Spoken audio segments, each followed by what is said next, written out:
Hello friends, இன்றைக்கி நம்ம சேனலில் என்ன பார்க்க போகிறோன்னா மிக மிக முக்கியமான ஒரு ஆன்மீக தாள்களையும் ஒரு அதிரடியான ஜோதிட தாள்களையும் இந்த வீடியோவில் பார்க்க போகிறோம். ஸோ பார்க்குறதுக்கு முன்னாடி எதை பற்றியதுங்கிறத தெளிவாக இன்ட்ரோவில் ஷேர் பண்ணுறேன். எதை பற்றிய தாள்கள் பார்க்க போகிறோங்கிறத இன்ட்ரோவில் ஃபஸ்ட்டு தெரிஞ்சுக்குங்க. தற்போது 2025 ஆண்டில் ஆங்கில மாதத்தில் 11வது மாதமான நவம்பர் மாதமானது பிறந்து நடந்துட்டுருக்கு. இந்த நவம்பர் மாதம் சர்வசாதாரண மாதம் கிடையாது, மிகவும் எச்சரிக்கையான மாதம் என்று சொல்லலாம். அப்படி என்ன எச்சரிக்கையான மாதம் அப்படின்னு கேட்குறீங்களா? இந்த மாதம் பார்த்தீங்கன்னு வச்சுக்கோங்களேன், நிறைய ஆன்மீக சம்மந்தப்பட்ட நாட்களும் ஜோதிட சம்மந்தப்பட்ட நாட்களும் வரும். அதனால் இந்த மாதம் மிக எச்சரிக்கையான மாதமாக கருதப்படுது.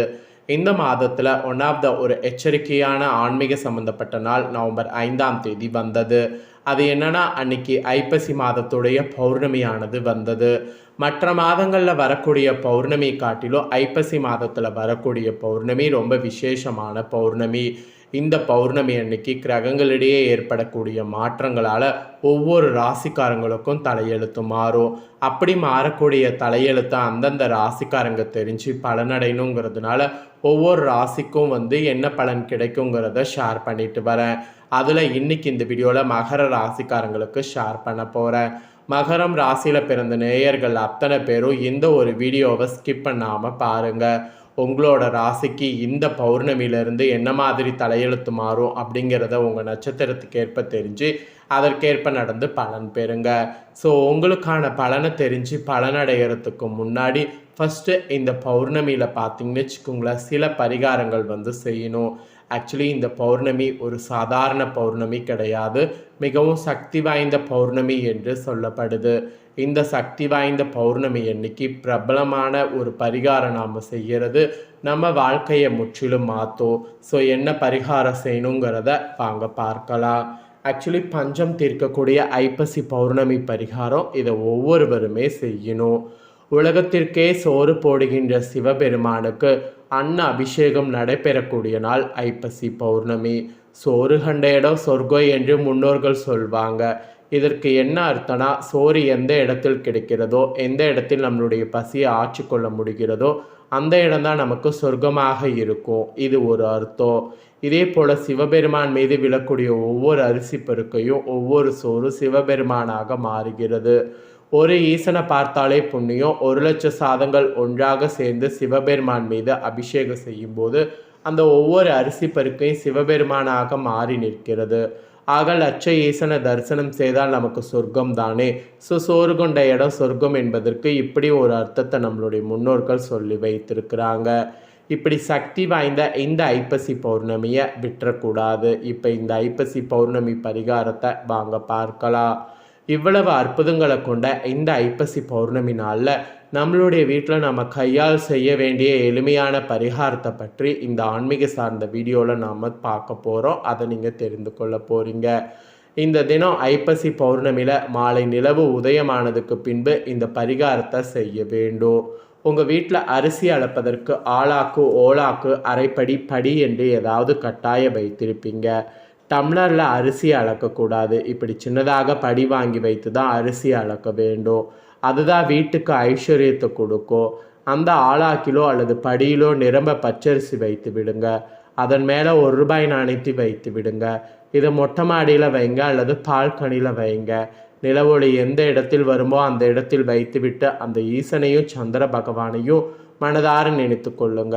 உங்கள் வீட்டில் ஒருபோது எந்த சூழ்நிலையிலும் எந்த ஜென்மத்திலும் பணத்திற்கோ சாப்பாட்டிற்கோ பஞ்சம் வரக்கூடாது என்று மனநிறைவோடு பிரார்த்தனை செய்து கொள்ளுங்க.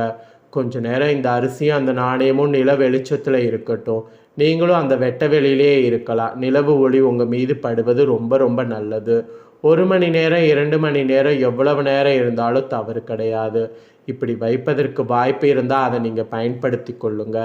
நிலவு வெளிச்சத்தில் வைத்த அந்த பச்சரிசி எடுத்து கொஞ்சம் அரிசி எடுத்து உங்கள் வீட்டு அரிசி மூட்டையில் கலந்து விட வேண்டும். அந்த ₹1 நாணயத்தை எடுத்து பணப்பெட்டியில் வைத்து விட வேண்டும். இப்படி செய்தால் உங்கள் வீட்டில் பணத்திற்கு பஞ்சம் வராது, சாப்பாட்டிற்கு பஞ்சம் வராது என்பது நம்பிக்கை. அந்த படியில் வைத்த மீதம் இருக்கும் அரிசி அல்லவா, அந்த பச்சரிசியில் ஏதாவது சாதம் சமைத்து அடுத்த நாளோ அல்லது உங்களுக்கு நேரம் கிடைக்கும் போது அந்த சாதத்தை பசியோடு இருக்கக்கூடிய 2 பேருக்கு அன்னதானம் செய்து விட வேண்டும். அன்ன அபிஷேகத்துக்கு சிவபெருமானுக்கு நாம் ஏதாவது ஒரு கைகாரியம் செய்ய வேண்டும் என்றால் இதை செய்யுங்க, அன்னதானம் செய்யுங்க. மக்களுக்கு செய்யக்கூடிய சேவை தான் அந்த மகேஷனுக்கு செய்யக்கூடிய சேவை என்று சொல்வாங்க. இல்லாதவர்களுக்கு சாப்பாட்டை நீங்கள் போடுங்க, உங்களுக்கான சாப்பாட்டை அந்த ஈசன் நிச்சயம் கொடுப்பான். இந்த எளிமையான பரிகாரம் அனைவருக்கும் நிச்சயம் பயனுள்ளபடி அமையும். கண்டிப்பாக இந்த ஆன்மீகத்தில் சொல்லப்பட்ட இந்த பரிகாரத்தை மகர ராசிக்காரங்க செய்திடுங்க. இப்போ உங்கள் நட்சத்திரத்துக்கு ஏற்ப என்ன பலன் பெறுவீங்கிறத வாங்க பார்க்கலாம். மகர ராசி உத்திராட 2, 3, 4 பாதங்களில் பிறந்தவங்களுக்கு ஃபஸ்ட்டு சொல்லப்பட்டிருக்கு. விடாமுயற்சியால் வெற்றியடைந்து வரக்கூடிய உங்களுக்கு வரக்கூடிய ஐப்பசி பௌர்ணமி யோகமாக இருக்கும். ஆத்மகாரகனான சூரியன் ஜீவனஸ்தானத்தில் இருப்பதால் உங்கள் நிலையில் இருந்த சங்கடம் விலகும். சோதனை வேதனை இருந்த இடம் தெரியாமல் போகும். செல்வாக்கு உயரும். வியாபாரம் தொழிலில் லாபம் கிடைக்கும். அரசியல்வாதிகள் செல்வாக்கு உயரும். நீண்ட நாளாக முயற்சி செய்து கிடைக்காத இடமாற்ற பதவி உயர்வு இந்த டைம் கிடைக்கும். புதிய தொழில் தொடங்க முயற்சிப்பவர்களுக்கு அதற்குரிய வாய்ப்பு அமையும். வேலை தேடி வந்தவர்களுக்கு தகுதியான வேலை கிடைக்கும். உங்கள் லாபாதிபதி செவ்வாய் லாபஸ்தானத்தில் ஆட்சி பெறுவதால் வருமானம் உயரும். தொழிலில் ஏற்பட்ட தடை பிரச்சனை முடிவுக்கு வரும். சிலருக்கு புதிய சொத்து சேரும். பெரியோர்கள் ஆதரவு கிடைக்கும். சுக்கிரன் சஞ்சாரம் எதிர்மறையாக இருப்பதால் வரவு செலவில் கவனமாக இருப்பது நல்லது. பிறரை நம்பி எந்த ஒரு வேலையும் ஒப்படைக்க வேண்டாம். விவசாயிகளுக்கு எதிர்பார்த்த முன்னேற்றம் ஏற்படும். மருத்துவம் காவல்துறையில் இருக்கிறவங்களுக்கு நீண்ட நாள் கனவு நினைவாகும். நெக்ஸ்ட்டு திருவோணமில் பிறந்தவங்களுக்கு சொல்லப்பட்டிருக்கு. நினைத்ததை சாதிக்க வேண்டும் என்ற எண்ணம் குறிக்கோளோடு வாழக்கூடிய உங்களுக்கு ஐப்பசி பௌர்ணமி முன்னேற்றமாக இருக்கும். ஞானகாரகன் குரு சப்தமஸ்தானத்தில் சஞ்சரித்து ராசியை பார்ப்பதால் இதுவரையில் உங்களுக்கு இருந்த நெருக்கடி பிரச்சனை போராட்டம் எல்லாம் முடிவுக்கு வரும். எடுக்கக்கூடிய முயற்சி வெற்றியாகும். தடைப்பட்ட வேலைகள் நடந்தேறும். வருமானம் பல வழியில் வர ஆரம்பிக்கும். தைரியம் தன்னம்பிக்கை அதிகரிக்கும். சகோதரர்களுடைய ஒத்துழைப்பு கிடைக்கும். வித்யகாரகன் புதனின் சஞ்சாரம் சாதகமாக இருப்பதால் புதிய இடம் வீடு வாங்கக்கூடிய முயற்சி வெற்றி பெறும். கலைஞர்கள் வியாபாரிகளுக்கு எதிர்பார்த்த ஒப்பந்தம் கிடைக்கும். எதிர்பார்த்த இடத்திலிருந்து பணம் வரும். குடும்பஸ்தானத்தில் ராகு அஷ்டமஸ்தானத்தில் கேது சஞ்சரிப்பதால் குடும்பத்திற்குள் சலசலப்பு இருக்கும். பேச்சால் சங்கடத்தை சிந்திக்கக்கூடிய நிலை ஏற்படும். அதனால் நிதானம் காப்பது நல்லது. அஷ்டம கேது உடல்நிலையில் சங்கடங்களை ஏற்படுத்துவார் அல்லது அவமானத்திற்கு ஆளாக்குவார். உடல்நலில் கவனம் செலுத்துவதோடு ஒழுக்கமாக இருப்பது அவசியம். தம்பதி ஒருவருக்கொருவர் அனுசரித்து செல்வது இந்த டைம் அவசியம். உங்கள் நட்சத்திரத்துக்கு இதுதான் பலன். நெக்ஸ்ட்டு அவிட்ட 1, 2 பாதங்களில் பிறந்தவங்களுக்கு சொல்லப்பட்டிருக்கு. நிதானமாக செயல்பட்டு முன்னேற்றம் காணக்கூடிய உங்களுக்கு இந்த ஐப்பசி பௌர்ணமி யோகமாக இருக்கும். செவ்வாய் ஜீவனஸ்தானத்தில் சஞ்சரித்து வீண் அலைச்சல் விரயத்தை ஏற்படுத்தினாலும் அதன் பிறகு லாபஸ்தானத்தில் சஞ்சரிப்பதால் எதிர்பார்த்த அளவிற்கு வருமானம் வரும். குடும்பத்தில் இருந்த நெருக்கடி விலகும். சிலருக்கு புதிய சொத்து சேரும். அதிர்ஷ்டகாரகன் சுக்கிரன் பாக்கியஸ்தானத்தில் சஞ்சரிப்பதால் நல்ல சிந்தனை உண்டாகும். வருமானம் உயரும். பிறருக்கு உதவக்கூடிய அளவிற்கு உங்கள் நிலை மாறும். உறவினர்கள் மத்தியில் செல்வாக்கு அதிகரிக்கும். சூரியன் சாதகமாக சஞ்சரிப்பதால் பணியாளர்களுக்கு எதிர்பார்த்த சலுகை கிடைக்கும். அரசு வழி முயற்சி வெற்றி பெறும். எதிர்பார்த்த அனுமதி கிடைக்கும். குருவின் பார்வை ராசிக்கு கிடைப்பதால் திருமண வயதினருக்கு தகுதியான வரன் அமையும். குடும்பத்தில் சுப நிகழ்ச்சி நடக்கும். செல்வாக்கு உயரும். ஒப்பந்ததாரர்களுக்கு நிலுவையில் இருந்த பணம் வசூலாகும். சுய தொழில் புரிவோர்களுக்கு பணியாளர் ஒத்துழைப்பு கிடைக்கும். குடும்பத்தில் நிம்மதியான நிலை ஏற்படும். பெரியோருடைய ஆதரவு உண்டாகும். மனவாழ்வில் முறிவு ஏற்பட்டவர்களுக்கு வாழ்க்கை துணை இழந்தவர்களுக்கு மறுமணம் நடக்கக்கூடிய நிலை உண்டாகும். வியாபார லாபம் தரும். தொழிலில் முன்னேற்றம் அடையும். வேலையில் இருந்த பிரச்சனை விலகும். மாணவர்களுக்கு படிப்பில் அக்கறை அதிகரிக்கும்.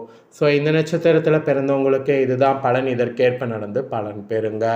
ஸோ உங்கள் நட்சத்திரத்துக்கேற்ப என்ன பலனை பெறுவீங்களோ அதை தெளிவாக இந்த வீடியோவில் ஷேர் பண்ணிட்டேன். ஷேர் பண்ணது தெளிவாக இந்த வீடியோவில் தெரிஞ்சிருப்பீங்க. தெரிஞ்சதுக்கேற்ப நடந்து பயன் பெறுங்க. நீங்கள் இதை பார்த்து பயன்பெறுவது போல் உங்கள் ஃப்ரெண்ட்ஸ் ஃபேமிலியில் இருக்கிறவங்களும் பார்த்து பயன்பெறணும்னு நினச்சிங்கன்னா வீடியோ லைக் பண்ணி உங்கள் ஃப்ரெண்ட்ஸ் ஃபேமிலிக்கு ஷேர் பண்ணுங்கள்.